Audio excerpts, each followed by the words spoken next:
edifica, quero convidar você a abrir a sua Bíblia no livro dos Salmos. Temos trabalhado o livro dos Salmos aqui já há um tempo, e hoje estamos dando continuidade a uma exposição, que é a exposição do Salmo de número 105. Temos trabalhado alguns salmos, hoje daremos continuidade a uma exposição que já vimos aí há acho que uns 3 domingos, né?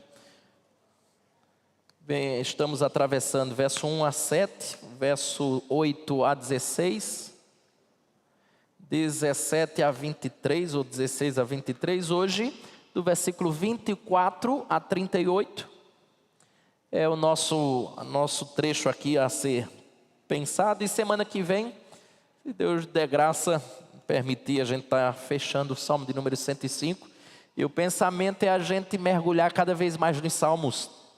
Salmos são vários, temos 150, alguns mais longos, outros mais curtos, mas tem sido para mim, hoje, no momento, aquilo que eu penso que é muito especial para a nossa igreja, ou para os dias que estamos enfrentando.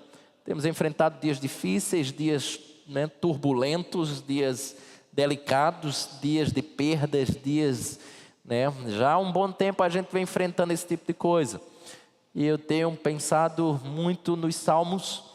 Eu vejo que é um livro bastante rico no que tange a consolo, no que tange a refrigério, no que tange a certeza que Ele está nos conduzindo, mesmo quando muitas coisas saem do nosso controle. E para isso, hoje, no verso 24 a 38, estaremos pensando nesse trecho com um tema que resolvi batizar o meu sermão dessa noite como um Deus que. O complemento da frase nós estaremos refletindo em cada tópico que estabelecermos, tá? Isto posto, eu não iniciarei com a leitura do texto, por uma razão, para que a gente possa ganhar o tempo, já que a perícope, é um pouquinho longa, e a gente precisa ser bem aproveitar ao máximo o tempo que temos. Vamos orar, rogando para que Deus nos abençoe, dê-nos aquilo que é necessário, isto é, atenção, para que a gente possa ser edificado. 1 Coríntios capítulo 14 mostra que nós devemos estar atentos, para a assimilação. Se você prestar atenção e entender, você sai daqui edificado. Se você não fizer isso, você entra, sai e não sairá edificado, porque você não compreendeu. Por isso que a gente luta para, frase a frase, palavra a palavra, você saia daqui mais consciente do que está sendo falado. E se isso for, ou se isso acontecer, você vai ser edificado. E essa é uma grande bênção para nós. Oremos ao Senhor, rogando a sua bondosa bênção. Deus de toda bondade, uma vez mais, segundo a tua generosidade, no teu depósito celestial, abençoe-nos uma vez mais. Abençoe-nos falando ao nosso coração, tratando das nossas chagas, arrancando a erva daninha dos receios do amanhã ou do porvir. Porque o amanhã tu já estás lá. O porvir também. Obrigado por saber que a nossa vida está em tuas mãos e que possamos descansar seguros nessa verdade preciosa. Abençoa teu povo que se reúne nessa noite e que saiamos daqui ricamente edificados. Te peço 3 coisas. Ajude-nos a sermos fiéis no santo texto, que possamos realmente extrair aquilo que ele de fato diz. Segundo, que o teu povo aqui presente esteja extremamente focado, não nas contas de amanhã, nos problemas que estão vivendo, mas estejam focados na voz do Senhor, porque se formos fiéis, a tua voz está falando aos nossos corações. E em terceiro lugar, aplica por meio do teu Santo Espírito, tudo que for teu, Senhor, nessa noite, para a glória do teu nome e a alegria nossa. Por Cristo nosso Redentor, assim te oramos. Amém.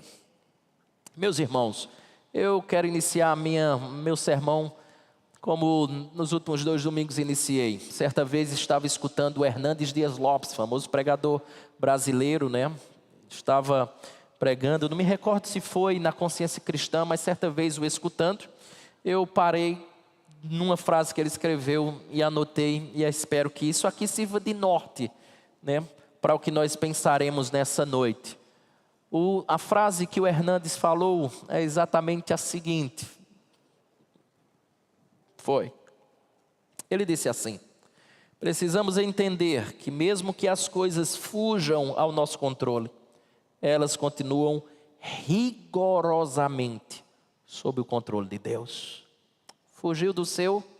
Calma, não fugiu do dele. É basicamente isso que o Hernandes diz. E se isso não causa refrigério no seu coração, é porque no fim da história, é porque nós queremos sempre estar no controle de todas as coisas.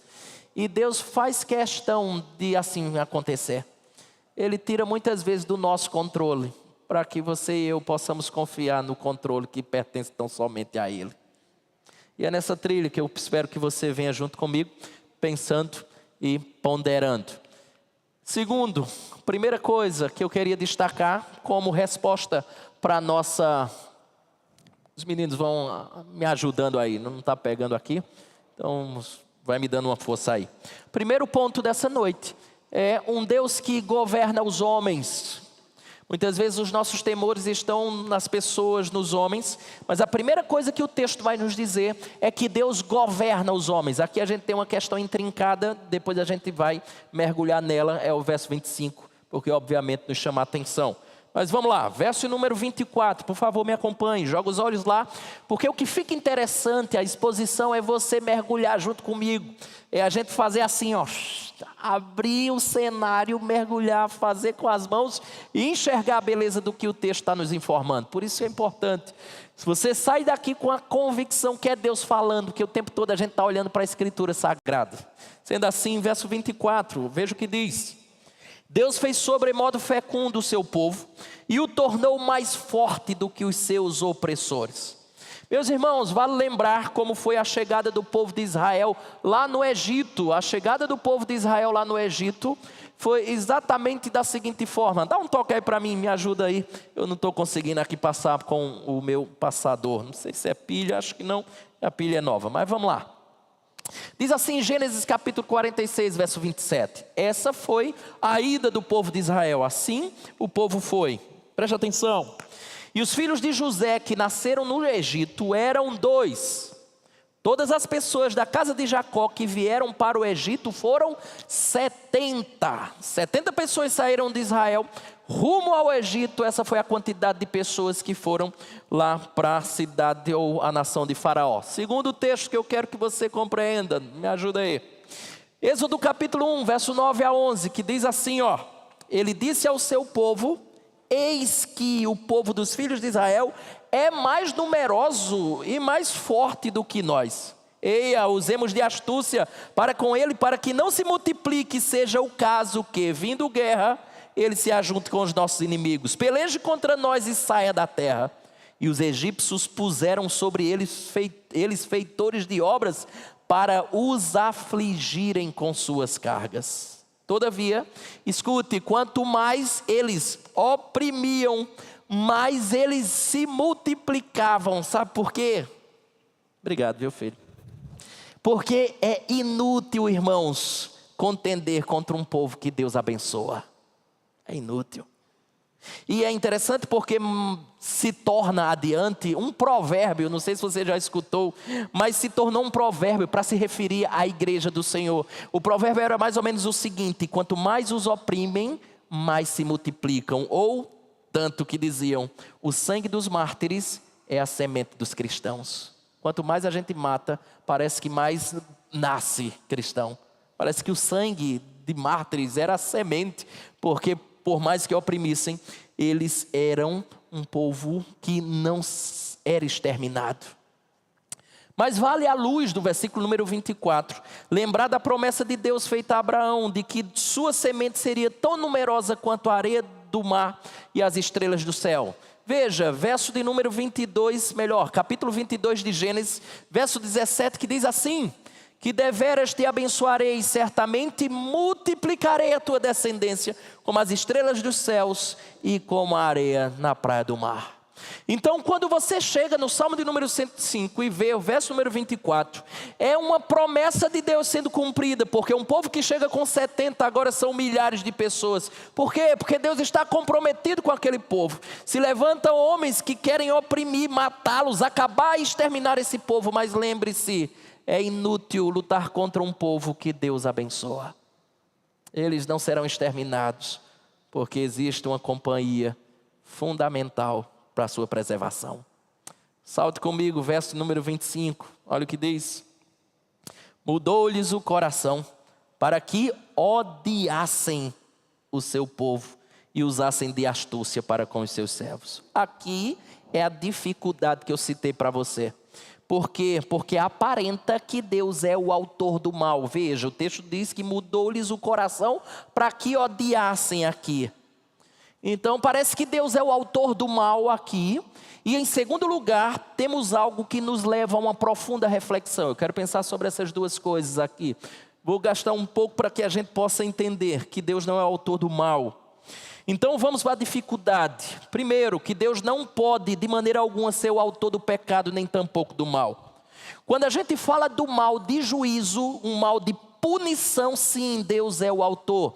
Isaías capítulo número 46, capítulo 40, você vê Deus dizendo assim, que Deus faz a luz e cria as trevas, faz o bem e cria o mal. Nesse sentido lá, de Isaías 45, verso 7, Deus está dizendo que é o mal de punição, de juízo, por conta que o povo virou as costas para ele e vive uma vida de desobediência, de pecado. E Deus já havia chamado esse povo ao arrependimento.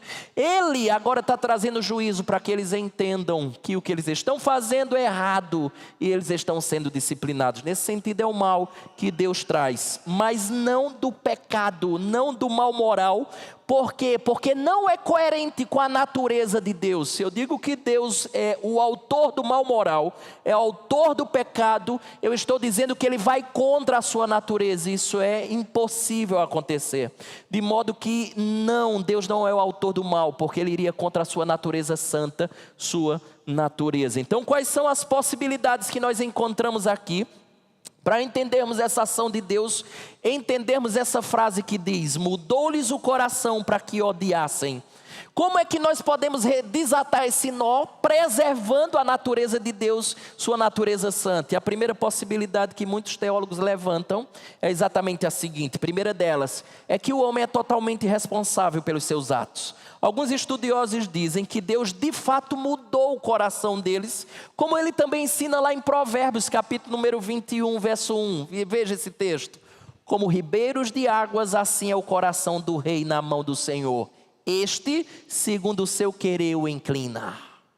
Então, alguns entendem que Deus sim vai lá, e as mentes dos homens, elas são impelidas daqui para ali com um secreto impulso. A gente não sabe como isso acontece, mas acontece, segundo alguns estudiosos. Entretanto,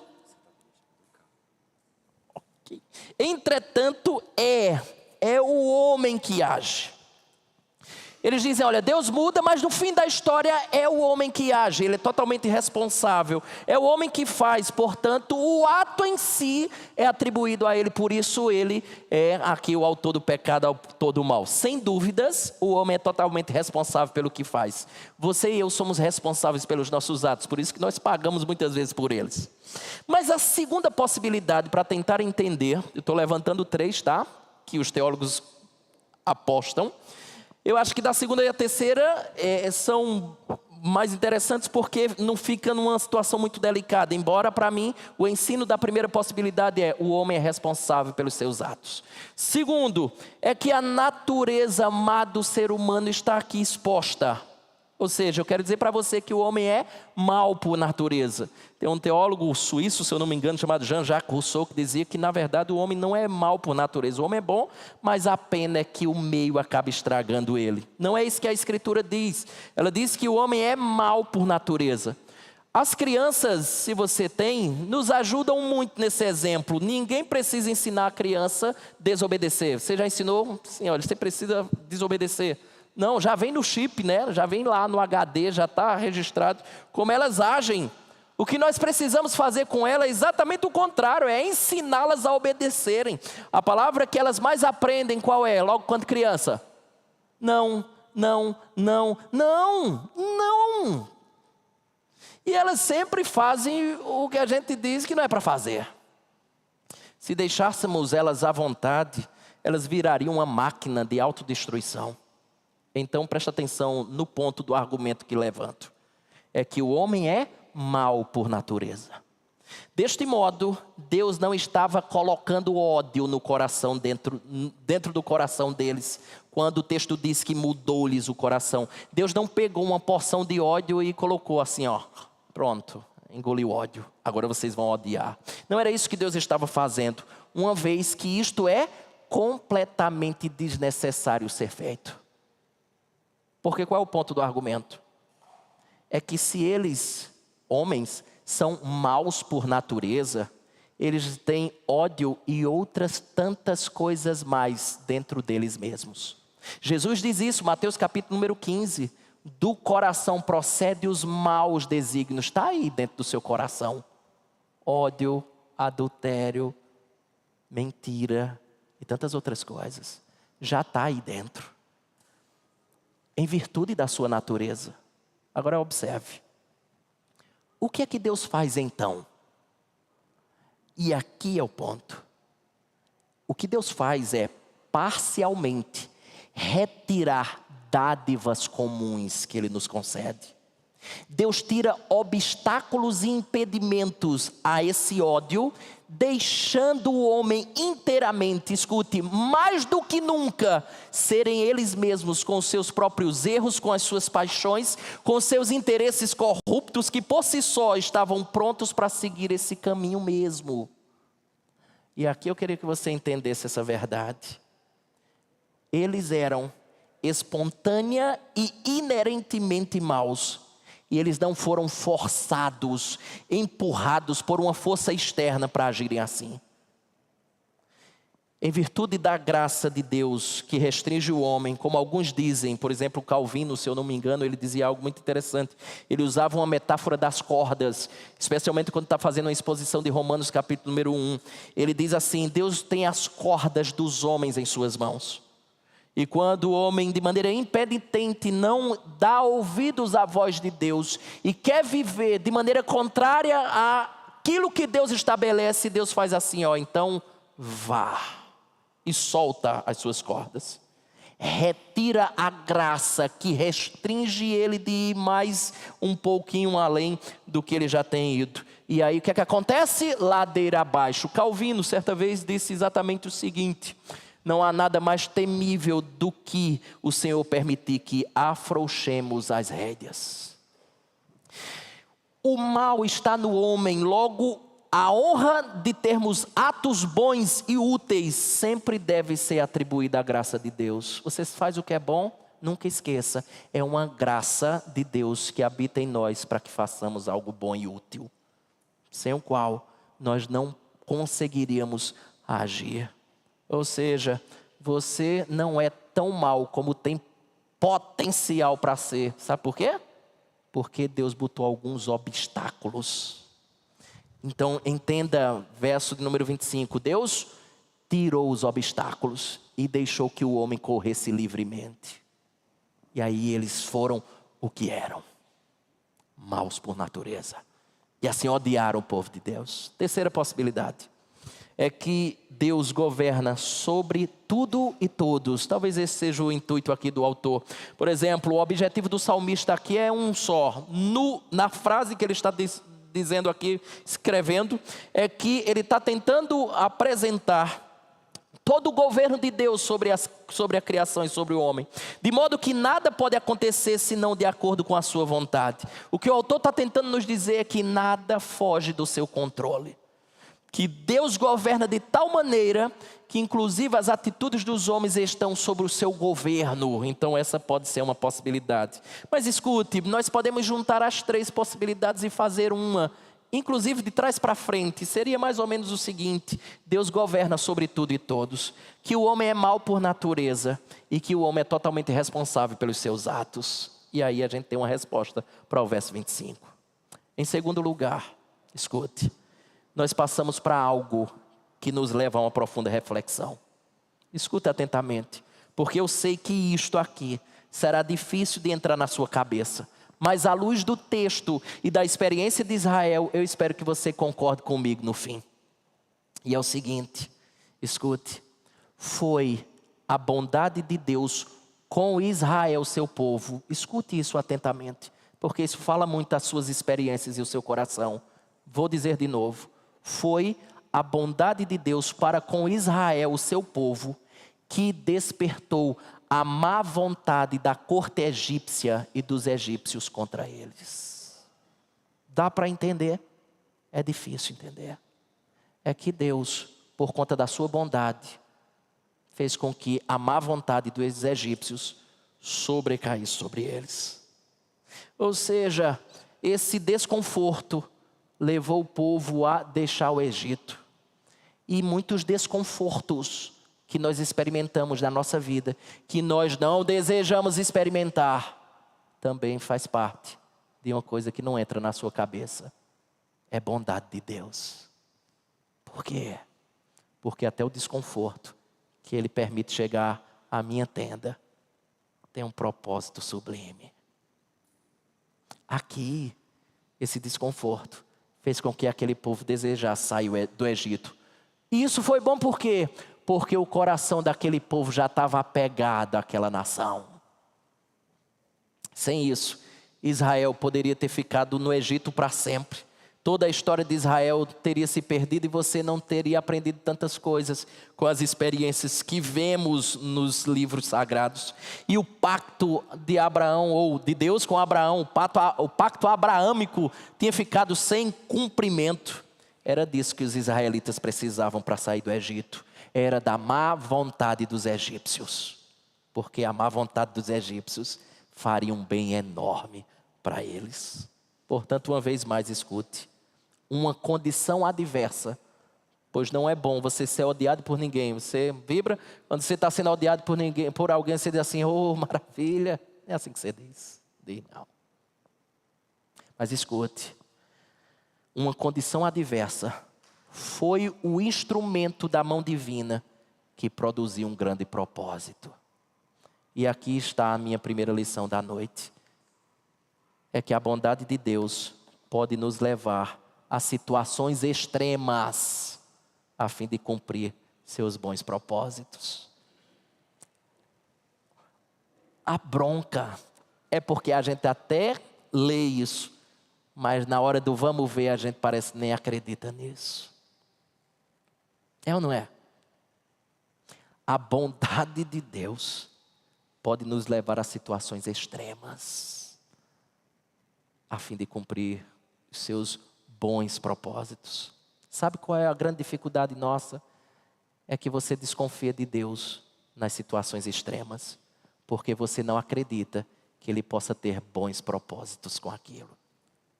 É ou não é? É. Você sabe disso. Mas se você confiasse e acreditasse, você até choraria, você até lamentaria, mas saberia que um bom propósito está para ser cumprido naquela desgraça. E é exatamente isso. Deus trouxe desgraça com o intuito de prosseguir com seus desígnios graciosos. Porque é isso que Romanos capítulo 8, verso 28 diz, lembra? Todas as coisas cooperam para o bem daqueles que amam a Deus. Todas as coisas cooperam. Até uma queda vai cooperar. Mas escute. Os egípcios, eles odiaram os filhos de Israel. Mas foi exatamente isso que trouxe grande libertação para o povo de Israel. Você não teria aquele quadro lá na casa da sua avó, não tem? Travessia no Mar Vermelho. Você não teria. Irmã Rosalie, não teria. Por que não teria? Porque essa história teve que passar pela má vontade dos egípcios. Deus faz coisas grandiosas naquilo que a gente menos espera. Foi isso que trouxe a grande libertação do povo e fez com que a gente compreendesse a bela história lá do Êxodo, bem como as impressionantes intervenções de Deus na vida desse povo. Escute mais uma vez, Deus tem bons planos, mesmo quando não aparenta ter. Volto a repetir, Deus tem bons planos, mesmo quando não aparenta. Pule para o verso 26, olha o que ele diz. E lhes enviou Moisés, seu servo, e Arão, a quem escolhera, Olha, irmãos, preste atenção nisso. Porque quando a opressão aqui dos egípcios se tornou a pior possível, o que é que acontece? Deus envia Moisés. Pela terceira vez você começa a ver, se você vem nos acompanhando desde o início da exposição do Salmo 105, você vê que Deus já tem essa expressão aqui sendo reiteradas vezes aparecendo. Veja, a expressão é enviou. As outras duas, no versículo 16, o texto diz que ele enviou a fome. A palavra aí é enviou mesmo, fez vir fome e ele enviou, conforme vimos. Verso 17 diz o texto que Deus enviou José, e duas dessas enviou aqui é utilizada para pessoas, a saber José, verso 17, a saber Moisés e Arão, versículo 26. Ou seja, irmãos, essa é uma das coisas belas que esse texto nos traz, é que o Senhor tinha preparado os homens certos para as horas certas. Esse foi um dos grandes aprendizados que essa pandemia me trouxe. Deus não me plantou nessa geração à toa, para me amedrontar dos riscos que algumas coisas trazem. Ele me plantou aqui com a missão. Vamos para frente. Deus tinha servos preparados para fazer Israel atravessar outra crise. A crise que José, anteriormente foi um instrumento de Deus para que Israel atravessasse. Se José havia sido o homem de Deus em uma crise anterior, Moisés e Arão agora tinham sido levantados por Deus para essa crise. Agora eu quero que você aprenda a segunda lição. É dizer para você que Deus levanta pessoas apropriadas para os nossos dias de crise. Isso é lindo, não é não? Lembra de alguém presente no dia da sua maior dor? Lembra de alguém que por várias vezes escutou você, emprestou seus ouvidos para escutar todas as histórias, as dificuldades, os apertos do seu coração? Lembra de um amigo nos dias das suas maiores angústias? Pois é, ele foi especialmente preparado por Deus para os seus dias de crise. Escute isso, Paulo disse isso. 2 Coríntios 7,6 diz assim: porém Deus que conforta os abatidos. Quem conforta os abatidos é Deus. E o que é que Deus faz? Nos consolou. Como? Com a chegada de Tito. É que Deus consola gente com gente. Deus prepara pessoas. E nos dias de crise que já tivemos na nossa existência, nós sempre lembramos de alguém. Lembramos do pai, da mãe, do irmão, da irmã, de um grande amigo, de um irmão em Cristo. Mas Deus sempre prepara pessoas para nos consolar. Aí você muitas vezes pergunta assim: onde é que o Senhor está? Essa história toda. Está lá o tempo todo com pessoas ao seu lado. Porque senão talvez você já teria sucumbido em quaisquer das que você atravessou. Passe comigo aí, verso 27. Olha o que diz: por meio dos quais fez entre eles os seus sinais e maravilhas na terra de Cã. Veja que esses homens foram usados por Deus para a manifestação dos seus sinais e maravilhas, que aqui se refere exatamente aos milagres, às pragas. O que Deus está mostrando com isso aqui? Seus sinais e maravilhas, simplesmente que o livramento do povo eleito era obra do céu. Que esse povo só está sendo liberto porque Deus está intervindo na situação. Deus está aqui colocando a sua mão poderosa. Terra de Cã, leia-se Egito, e Cã como filho mais novo de Noé. Passa para o verso 28, olha o que ele diz. Verso 28, enviou trevas e tudo escureceu, e Moisés e Arão não foram rebeldes à sua palavra. Eu vou arriscar uma coisa aqui que é totalmente particular, tá? Se você lembrar, trevas não foi a primeira praga que Deus mandou. Lembra? Trevas foi a 9ª praga. Está lá, Êxodo capítulo 10. E lembre que não era uma escuridão normal, não era uma escuridão comum. Foi uma escuridão total. E de acordo com a escritura, foram 3 dias de escuridão. Agora a pergunta que eu fiz é: por que o autor mencionou trevas primeiro, já que ela foi a 9ª? Qual foi a razão disso? Eu vou apostar, pode ser totalmente equivocado, mas eu acho que não. Eu penso que aqui foi bem pensado por parte do autor. Eu entendo que, embora seja a 9ª praga, as trevas, eu penso que ele apropriadamente, o autor descreve todo o período de pragas que aconteceu. Ou seja, foram dias de trevas, desde a primeira à última. Certa vez li num livro, falando sobre essa questão das pragas, que alguns rabinos judeus diziam assim, abro aspas, me escute por favor. Alguns rabinos diziam assim, naquele período de pragas, o diabo e seus anjos foram deixados em liberdade durante esses terríveis dias. Eles tiveram maior liberdade do que usualmente para fazer mal. Eles descrevem estes espíritos malignos entre as pessoas infelizes, colados em seus assentos de certa forma, com terror. Veja, aterrorizando-as com terríveis aparições, perfurando seus ouvidos com horríveis gritos e gemidos, levando-os quase à loucura com a intensidade dos seus temores, arrepiando sua pele e levantando os seus cabelos. Imagina o filme de terror que foi esse período das pragas. Mas escute, tem algo interessante nas pragas. Eu já falei aqui na nossa igreja, cada praga estava relacionada com a divindade egípcia, e ao afrontar cada uma delas, o Deus de Israel estava demonstrando: eu sou o único Deus verdadeiro, eu sou o único Deus poderoso que de fato controla todas essas coisas. Veja, o sol era um dos principais objetos de devoção entre os egípcios. O próprio faraó, o significado do seu nome faraó, é não apenas o rei, mas caracteriza o próprio rei como representante do sol. Não sei se você já viu sobre isso, mas veja, estes são deuses do sol lá do Egito, Ra, Aten, Atum, Horus. Agora observe que coisa linda, quando Deus, nessa questão das trevas, fala.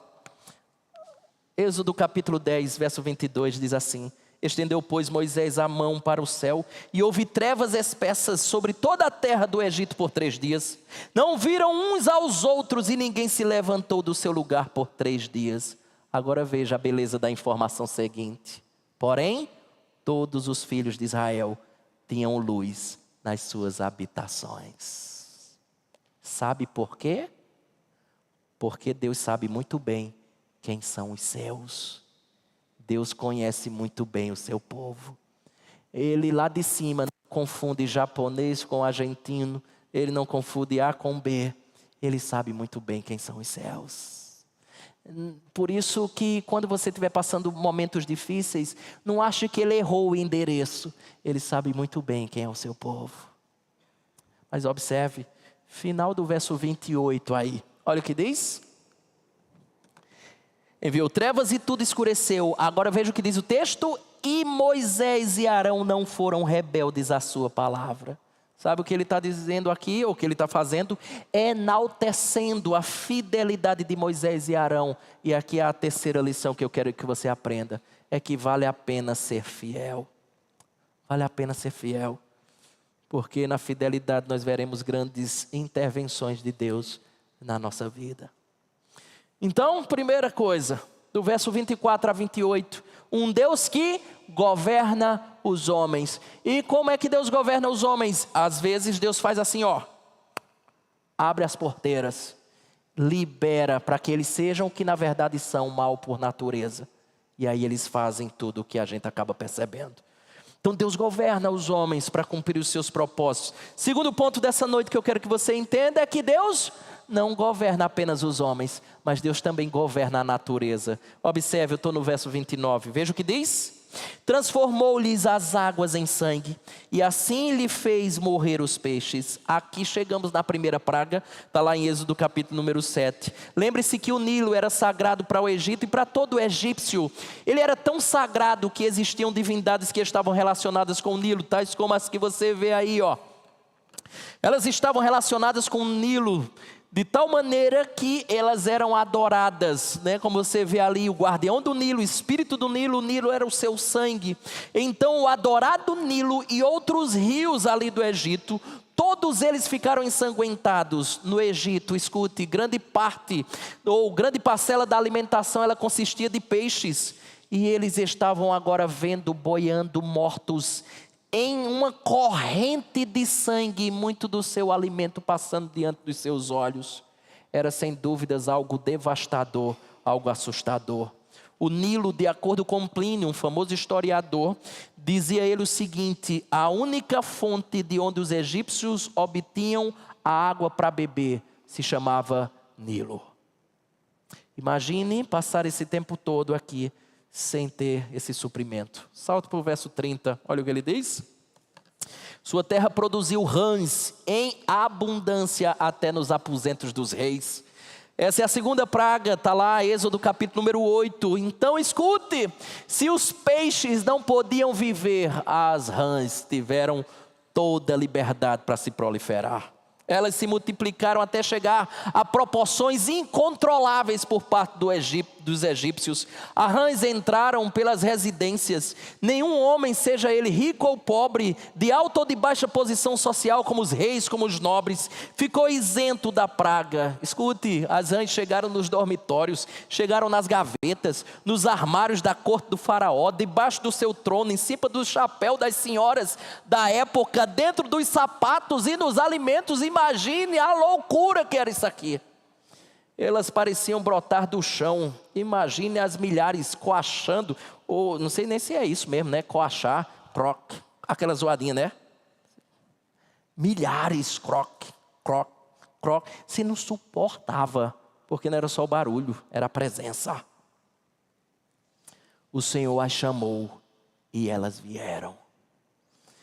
Tem algumas coisas interessantes quando o autor diz que esta praga chegou. Veja o final do verso 30, observe. Ele diz assim, ó, até nos aposentos dos reis.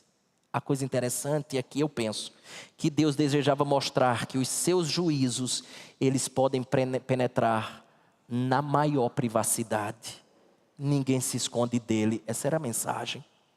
O campo e o palácio, para Deus era a mesma coisa. Se os maiores príncipes do mundo ofenderam a Deus, eles jamais estarão isentos dos juízos do próprio Deus. Por isso que certamente nós dizemos muitas vezes, e escutamos de muitas pessoas que dizem assim, a justiça divina não falha e não falha. Porque ninguém se esconde do próprio Deus. Segundo, é que Deus humilha os orgulhosos. Que era o caso de Faraó ao querer enfrentar Deus, lembra? Deus diz, deixa o meu povo sair, ele diz, não vai. Aí vem uma praga, deixa o meu povo sair, não vai. Escute, Deus aqui está humilhando Faraó, preste atenção nisso. Deus não arregimentou aqui um exército para lutar contra os egípcios. Vê? Deus aqui, ele não armou os seus anjos para desembanhar uma espada de fogo, para descer acabando com os egípcios. Deus não faz isso. Ele não troveja do céu dizendo assim, olha, agora vai acabar com tudo. Deus não faz isso. Mas Deus convocou rã. Você entende? Porque o intuito de Deus era humilhar mesmo o arrogante rei e essa arrogante nação que desprezava o mundo inteiro. E aqui é claro, ser vencido por poderosos inimigos é aceitável, mas quão humilhante era ser vencido por rã. O propósito de Deus estava sendo atingido. Deus assim pretendia mostrar que ele não carecia das hostes poderosas que ele mesmo tem para destruir os egípcios. Os egípcios são tão frágeis que seriam fragilmente derrotados por frágeis rãs. Vale lembrar que, pois é, tinha também uma deusa do parto, ou deusa do nascimento, ou da fertilidade, que era essa moça aí, Equete ou Anuquete. Para os egípcios, o sapo era um símbolo de vida e de fertilidade, já que milhões deles nasciam após a inundação anual do Nilo, e isso haveria de trazer fertilidade para as terras. A praga fez com que essa deusa parecesse maligna, pois ela atormentou um povo que lhe era devoto. Deus estava mostrando que Equete não tinha poder para enfrentar o Deus de Israel. Pule para o verso 31, olha o que ele diz. Ele falou e vieram nuvens de moscas e piolhos em todo o seu país. Nós temos aqui a quarta e a terceira praga respectivamente. Veja mais uma vez o poder da palavra divina. Ele teve apenas que dizer alguma coisa. Veja, verso 31 ele diz, ele falou E o texto está dizendo, essas moscas e piolhos não surgiram por acaso, foi Deus que chamou. E aqui, escute, eram insetos de vários tipos que vieram. Era uma mistura de mosquito, mosca, besouro, pernilongo e outros insetos, ferroando, picando, zumbindo, fazendo da carne dos homens a sua presa e o lugar de depósito para os seus ovos. Terceira praga aqui é a praga dos piolhos. Lá existia um Deus chamado Sete, e aí, mais uma vez, Deus está tentando humilhar. Era o Deus do deserto, era o Deus da magia, mas ele não conseguiu mudar a realidade. Deus está destronando mais uma divindade. Quarta divindade, eram duas delas. O Atite e Belzebur, que era o Deus das moscas. Eles, na verdade, mais atormentaram do que trouxeram solução. Muitas moscas no Egito traziam doenças e eles acreditavam que esses deuses haveriam de livrá-los da doença, mas não foi dessa vez. Por quê? Porque é inútil lutar contra um povo que Deus abençoa. Presta atenção numa clara distinção, por isso chamo você para vir aqui, ó. Salta comigo para Êxodo capítulo 8. E aí eu vou dar uma dica para você, bota o dedinho lá no Salmo 105, para que seja bem rápido quando a gente precisar. A gente vai fazer isso algumas vezes aqui, rapidinho, no livro de Êxodo. Então bota o dedo aí, ou então bota um marca-texto, uma caneta, no Salmo 105, para que quando a gente precisar voltar, você faça isso com rapidez. Veja, Êxodo capítulo 8, verso de número 21. Presta atenção numa clara distinção que é feita aqui nessa praga. Presta atenção.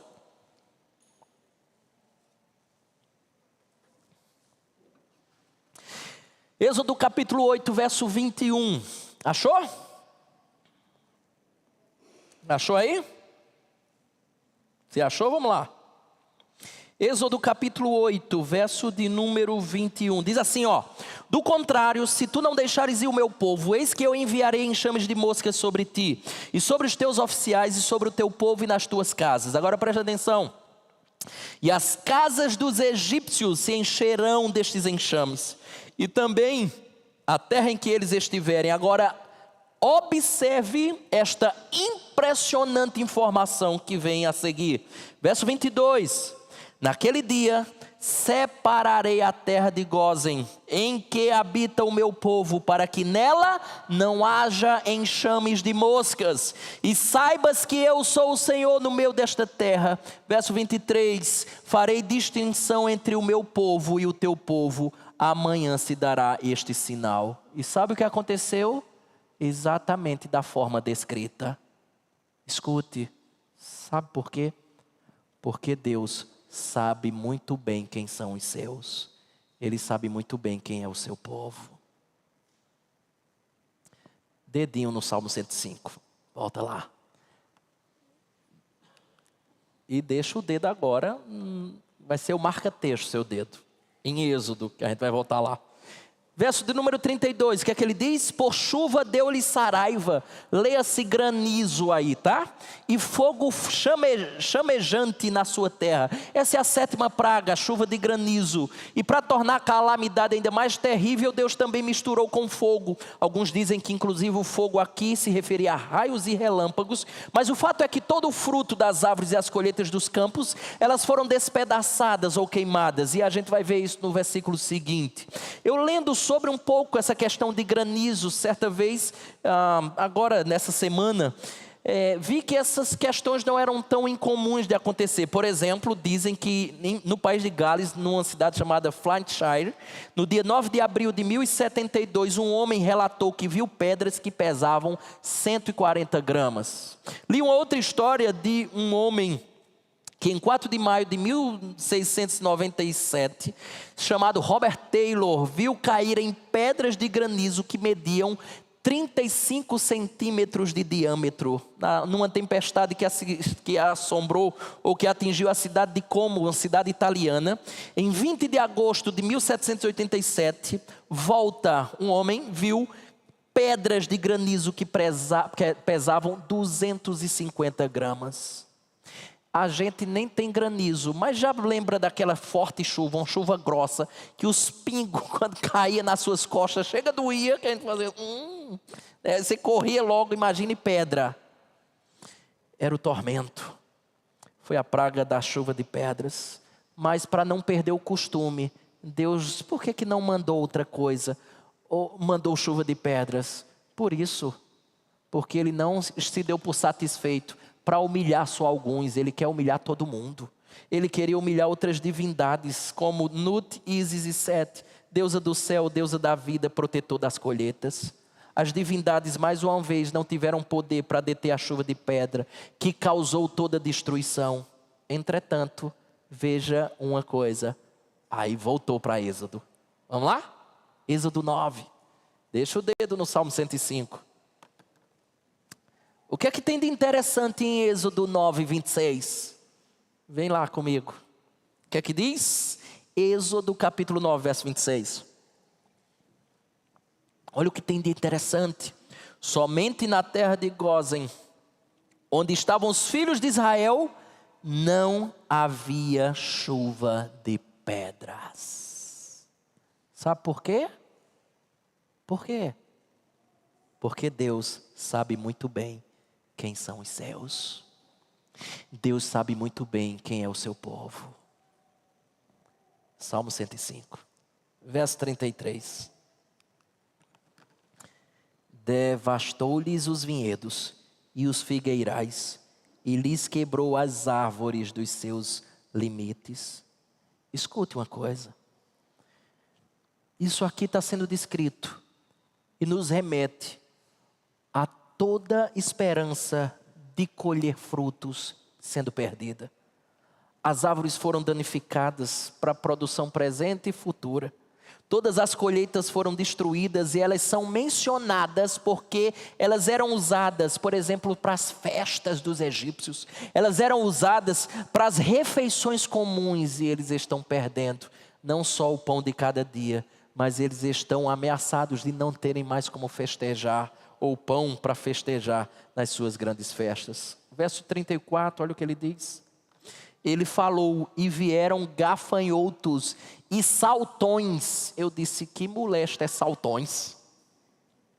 Saltões é lagarto, destruidor, talvez na sua tradução. Sem conta. Você já viu algumas ações no exército, polícia ou coisa desse tipo? O capitão chega na frente e dá uma ordem, e o exército salta à frente, obedecendo ao que o capitão diz. O capitão da natureza está falando. E disse, saltões, venham para cá. Disse, gafanhotos, é a hora. E eles vieram, porque quem rege tem o poder de mandar e eles obedecerem. A expressão é muito surpreendente e apresenta o resultado imediato da palavra divina. Ele chama e elas vão. Essa é a 8ª praga. E para não perder o costume, Deus mais uma vez faz algo impressionante. Alguns você está vendo repetidos porque eles eram tidos como defensores de algumas coisas, deuses de fertilidade, deuses que protegia de pragas e algumas delas, e Deus está destronando todos eles. Mas eu queria que você voltasse em Êxodo de novo. Vamos dar outro nó lá, ou dar outro ponto em Êxodo. Agora no capítulo 10, versículo de número 14 a 15. Veja o estrago. Olha o estrago que aconteceu. Veja o estrago, verso de número 14, capítulo 10 de Êxodo, que diz: E subiram os gafanhotos por toda a terra do Egito, e pousaram sobre todo o seu território. Eram muito numerosos. Antes destes, nunca houve tais gafanhotos, nem depois deles virão outros assim.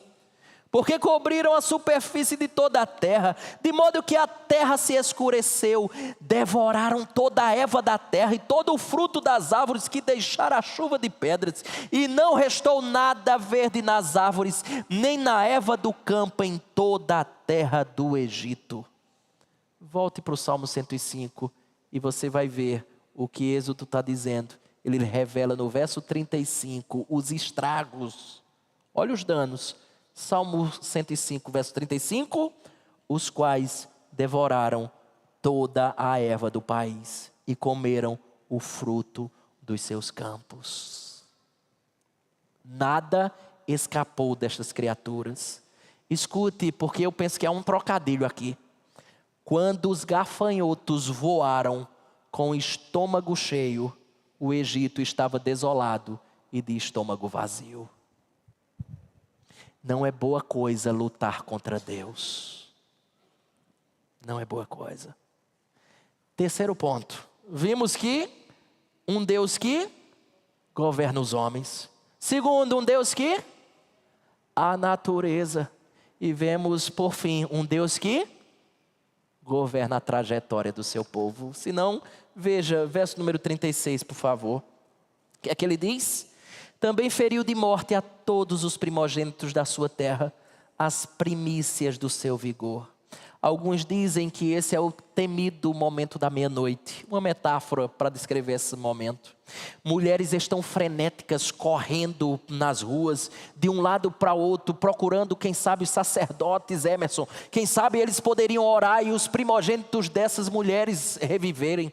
Eles estavam procurando os médicos lá para ver se eles poderiam trazer alguma solução, né? Mas elas, nesse frenesi, nessa correria frenéticas, elas chegam na casa dos sacerdotes, ou elas chegam nos magos egípcios, elas chegam na casa dos médicos, e uma coisa apenas elas veem: cabeças mudas em agonia, apontando para os seus próprios primogênitos, e dizendo que o que aconteceu com elas, aconteceu com eles também, e eles não têm nada a fazer. Êxodo 11 e 12, são as mortes dos primogênitos. Não precisa se abrir lá não,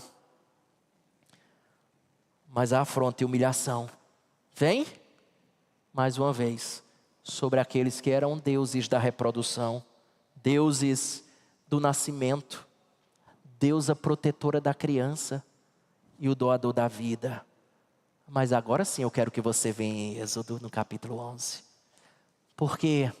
Porque nenhum deles foi capaz nem de proteger, nem para dar vida uma vez mais para aqueles que morreram. E Êxodo capítulo de número 11, verso número 5 a 7, tem muita coisa a dizer. Veja o que diz, eu estou em Êxodo capítulo de número 11, verso 5 a 7. O que é que diz? Me acompanhe, por favor. E todo primogênito na terra do Egito morrerá, desde o primogênito de Faraó, que se assenta no seu trono, até o primogênito da serva que está junto a Mó, e todo o primogênito dos animais. Haverá grande clamor em toda a terra do Egito, o qual nunca houve nem haverá jamais. Agora veja a beleza da informação seguinte, porque algo diferente do que está sendo dito ocorrerá. Está no verso 7, quando ele diz: porém contra nenhum dos filhos de Israel, desde os homens até os animais, nem ainda um cão rosnará. Ou seja, não vai ter um latido de cão se escutando, quanto mais morte. Nem latido de cão, quanto mais morte entre o povo de Israel. Para que saibais que o Senhor fez distinção entre os egípcios e os israelitas. Sabe por quê? Porque Deus sabe muito bem quem são os seus. Ele sabe quem é o seu povo. Você percebeu que ao longo das 10 pragas, a gente não trata das 10 aqui, porque o Salmo não faz isso. Mas das 10 pragas, Deus desmoralizou, humilhou, rehumilhou, desdenhou, menosprezou e sujeitou cada divindade egípcia a ele. Sabe para quê? É a fim de deixar claro quem verdadeiramente é Senhor sobre todas as coisas. E se você percebeu, a soberania divina fica bem claro aqui nos verbos. Veja, verso 25 diz assim: mudou. Deus está no controle. Verso 26, enviou, Deus está no controle. Verso 26, escolhera. Verso 27, fez. Verso 29, transformou. Verso 36, feriu. É Deus que está no controle em todos os momentos da história aqui, desse povo, da nação e de todos os eventos. Deus está no controle. Pule para o verso 37, a gente voltou para Salmo. Verso 37, Salmo de número 105. E aí a gente já vai fechando aqui e dando os contornos finais. Verso número 37, veja o que ele diz. Então fez sair o seu povo com prata e ouro, e entre as suas tribos não havia um só inválido.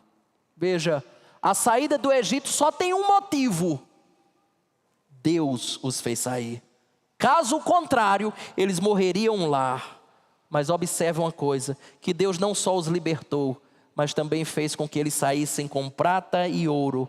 E sabe o que mais? Final do verso 37, joga os olhos lá, olha o que ele diz. E entre as suas tribos não havia um só inválido. Isso aqui é espetacular o que ele está dizendo. Sabe por quê? Para você ter ideia deste milagre tão assombroso que está aqui. Eles saíram, de acordo com Números, capítulo 11, verso 21, com 600 mil homens. Está lá. Números 11, verso 21 diz assim: 600 mil homens, sem incluir crianças e mulheres, eles saíram do Egito. Contudo, nenhum só israelita saiu tropeçando, que é exatamente a palavra hebraica aqui. Conforme diz no hebraico, inválido é tropeçar, cambalear. Ninguém saiu mancando, ninguém saiu absolutamente nada. 600 mil homens, sem contar crianças e mulheres. Não havia nenhum enfermo. É intencional o contraste. Veja o contraste entre o Egito e Israel. No Egito, um morto em cada casa. Entre os israelitas, não havia ninguém, nem que mancasse. Por fim, verso 38, ele diz: alegrou-se o Egito quando eles saíram, porquanto lhe tinham infundido terror. Tem aquele vizinho abençoado que a gente não vê a hora do carro da mudança chegar.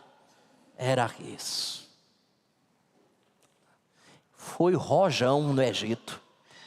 Contrataram uma casa de fogos daquela que você comprou fogo, traque, ratinho. No meu tempo era ratinho, né? Chuveirinho. Foi festa. Apesar do luto. Por quê? Porque Deus era o opositor dessa nação. Lembre-se, não é nada bom lutar contra o Senhor. Foi motivo de alegria para os egípcios. Deixa eu fazer uma aplicação que nem seria no texto. É que a Escritura diz que aqueles que não têm Cristo, eles são inimigos de Deus. Volto a repetir.